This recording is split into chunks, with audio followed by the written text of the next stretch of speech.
M'dzina la Atate ndi la Mwana ndi la Mzimu Woyera. Amen. Ndakulandiranisoni pa programu ina pano pa Tilankhulani Ambuye, pamene tikupitiriza kusinkhasinkha za nyengo ino ya Lent. Ndipo tinakambapo za ulendo wa Lent, nyengo ya Lent ngati ulendo wa zolinga ziwiri. Tinena kuti cholinga choyamba ndi ulendo wa akatekumeni, ndipo cholinga chachiwiri ndi ulendo wa kukonzekera kwa Khristu kubwezera malonjezo a ubatizo wawo. Pachatisiwole kunena kuti tikamakamba za nyengo ya Lent, masiku osewa 40 cholinga chake ndi kukonzekera kukachita chaka cha Pasaka. Choncho lendo funa ndipite pa khwerero lachitatu la pa nkhani ya akatekumeni. Ndifanya ndotsindika nkhani imeneyi. Chifukwa lerolo pakuoneka kuti anthu ambiri sitikumvetsa kapena mwina tidayiwala kuti kufunika kwenikweni kwa ulendo wawo akatekumeni ndi chani. Pali nkhani chomaganiza kunena kuti mwina 4 years zatalika, koma zofunika tizimangaoneka kapena 2 years. Kumakhala kuti sitikumvetsa, sitikudziwa zimene tikuchita. Choncho tikafika pa khwerero lachitatu la ulendo wa akatekumeni, timakamba za nthawi imene akalandira masakramenti a Chikhristu. Nthawi timana kuti imalumikizana ndi nyengo ino ya Lent. Kuna kuti la Mulungu loyamba mu nyengo ya Lent timalandira akatekumeni, aja amene tinanena kuti matchula kuti ayiluminandi kapena kuti owunikiridwa. Kena kuti mana kuti ulendo wachiwiri kumakhala kuwafufuza akatekumeni. Timafufuza kaya koyamba, kachiwiri ndiponso kachitatu, mu Mulungu wachitatu, wachinayi ndi wachisanu mu nyengo ya Lent. Izi zimathandiza kuti timvetsetse kapena anthu amvetsetse kuti kufunika kwa akatekumeni ndi chani. Pali pano nthawi zambiri china chomwe chikumativuta ndikamvetsedwe kunena kuti ndi chifukwa chani timatenga nthawi yonseyi tikamba za akatekumeni, tikuyenda mu akatekumeni. Poyamba tinaweza kuti ngakhale tikatenga ma stages a moyo wathu ngati anthu, timayamba ndi kukhala mwana. Kenako munthu amamba kukula pang'ono mpaka kukakhwima kapena kufika age ya reason mpaka ndakumakula ndithu. Zonse zija ndi zimene zimapanga munthu kuti akhale munthu.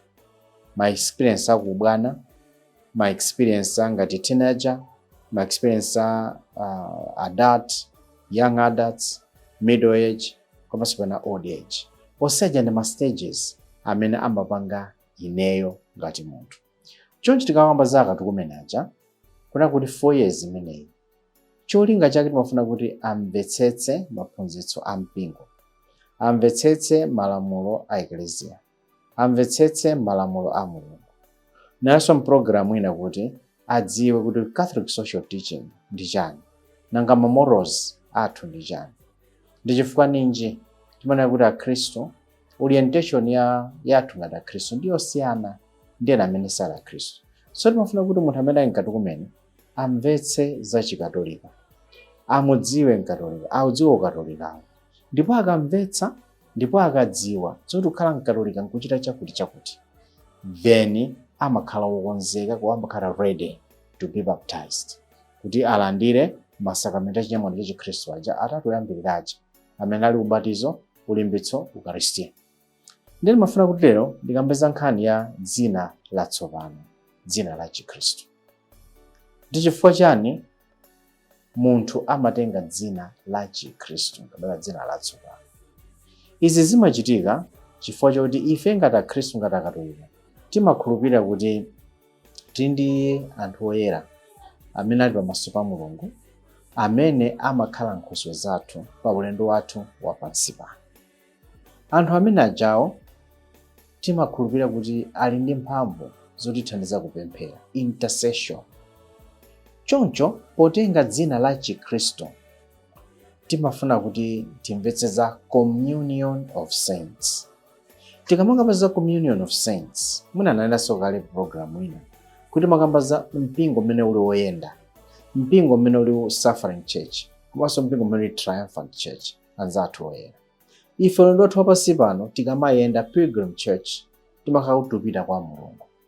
Koma kuti tikafika kwa Mulunguko timasowekera kuti tichite ntchito zabwino, komanso timasowekera ena kuti atithandize adzitinenera pa ulendo umenewu. So dzina latsopano la Chikhristu ndi chizindikiro cha mbumba imodzi ya Mulungu. Tidanena kuti ubatizo umatitani.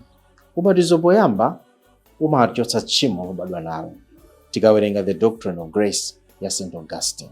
Komanso monga mmene mpingo umaphunzitsira kuti chifukwa cha makolo athu ambaja, chifukwa cha kuchimwa kwawo, sini imenejayo inatipeza tonsefe, ndipo chifukwa cha chimenecho ubatizo uja kwa akuluakulu umachotsa tchimo limene lili lobadwa nalo. Komanso tidanena kuti ubatizo umatilowetsa mu mpingo. Mpingo is a communion, the Catholic communion. Catholic communion ndiyo siyana nditekeze ndi anzathu a CCB, kapena anzathu Anglikani, kapena anzathu a mpingo. If as Catholics, our communion has a set of beliefs zimene ife timakhulupirira, zimene mipingo inayo ilibe. Catholic social doctrine mwina ina nazo, mwina alibe. Koma ife tikambano zathu ngati Akatolika, komanso mwina za munthu amene ali Mkhristu, kunena kuti Mkhristu aliyense amakhala ndi obligation to live a good life. Ndipo thinking yathu, kapena maphunzitso athu, kapena kuti chikhulupiriro chathu chimatithandiza kuti potenga dzina latsopano lijalo tilowe in that communion. Anthu oyeraja tikhali gawo la iwo, komanso iwo akhali gawo la ife mu context yoti amatipempherera kwa Mulungu. Choncho tiyenera kuzindikira ifeyo kuti akatikomenaja tikamene kuti atenga dzina latsopano. Dzina latsopano limene jalo ndi chizindikiro cholowa mu mbumba ya Mulungu, ndi chizindikiro cholowa mu moyo wa Mulungu. Choncho ayenera kukhulupirira zimene Mkatolika aliyense amakhulupirira mu social doctrine, mu theology, mu morals, mu liturgy, mu spirituality, malamulo ampingo amene canon law, kaya ndi zonsezi ofuna kuti Mkhristu uja Mkatolika azidziwe pa ulendo wake wakhala Mkhristu. Choncho tikamakamba za dzina latsopano la Chikhristu tiyenera kulimvetsa from this angle, from this understanding. Komanso tiyenera kumvetsa kunena kuti Mkhristu uja kapena Mkatolika uja pobatizidwa kukhala Mkhristu watsopano, ntchito yake is to be light of the world, kuunika kwa dziko lapansi. Pena Ambuye amatiuza kuti munthu soyatsa nyale kuyivindikira ndi mbiya kapena kuyika kusikwa bedi, koma nyale kaya imene kukhala poyera. Symbolism inena kuti Mkhristu kapena waja kulandira Chikhristu posanduka Akhristu ophunzira ndi otsatira Ambuye Yesu asanduka kuunika kwa dziko lapansi, asanduka nyale ya dziko lapansi. Kuunika ndi nyale zimenezi is seen in the context of moyo wawo. How do they practice their Catholic faith?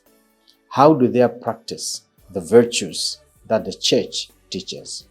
How do they practice their daily living as an experience of the holy? Choncho munthu uja akakhala Mkhristu, akalowa moyo wa Khristu, izizi zimapanga moyo wake.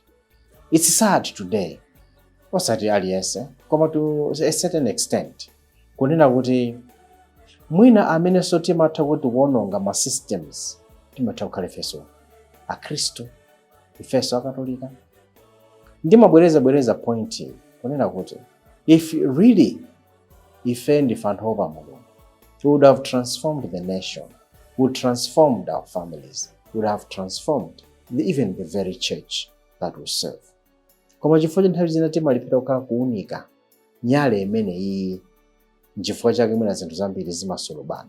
So timafuna kuti akatikomenaja posanduka Akhristu atsopano agwiritsitse zimene adaphunzira, aonetsetse kuti moyo wawo uli kugwirizana ndi maphunziro kapena maphunzitso amene analandira.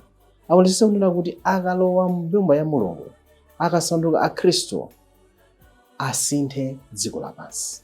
Poyamba asinthe moyo wawo womwe. Ngati ali m'banja, akhale chitsanzo chabwino cha banja, good family living. Ngati ali mu single life, akhale bwino pa single life yawo, osakhala reckless. Ngati ali pa ntchito, kuntchito kumene akugwirako, akakhale light of the world, akhale mchere wokometsa, kuthandiza kubweretsa maganizo abwino, machitidwe abwino in that institution. Choncho, dzina latsopano la Chikhristu is the exterior understanding of the interior change ya munthu. Kuti dzina lijalo kunja kuti uliona ngati dzina, but interiorly it transforms munthu uja kuti asanduke chaulere chatsopano because ali ndi Nkhoswe amene akunenera kwa Mulungu. So ife akatukumeni pamene tili pa ulendo wa ukatukumeni tisaphweketse nkhani ya dzina la Chikhristu. Ndikupena nanenanso pena amene atu ndine nthambi wakuti ndine kafeva kaya matichani kaya ayayi. Timatenga mayina a Chikhristuwa kapena mayina amene ali ma attributes a Mulungu chifukwa cha nkhani ya communion of saints. Ife timakhulupirira kuti alipo anthu oyera amene amatipempherera. Zoonadi sikuti anakhala oyera kuyambira kobadwa, anasanduka oyera. Ifenso tikachita bwino ndi mayina athu amene timatengawo mwina tidzasanduka Saint Chimtengo kapena Saint Phulamtenga, zinthu ngati zimenezi. Koma meanwhile tikamalowa mu mpingo timayenera kutenga dzina latsopano la Chikhristu chifukwa ndi symbol ya kusintha kwathu, kusiya moyo wakale kuyamba moyo watsopano. Tiyeni tipemphererenso akatukumeni onse kuti amene adzasanduka Khristu moyo wawo udzakhale wabwino. M'dzina la Atate ndi la Mwana ndi la Mzimu Woyera. Amen.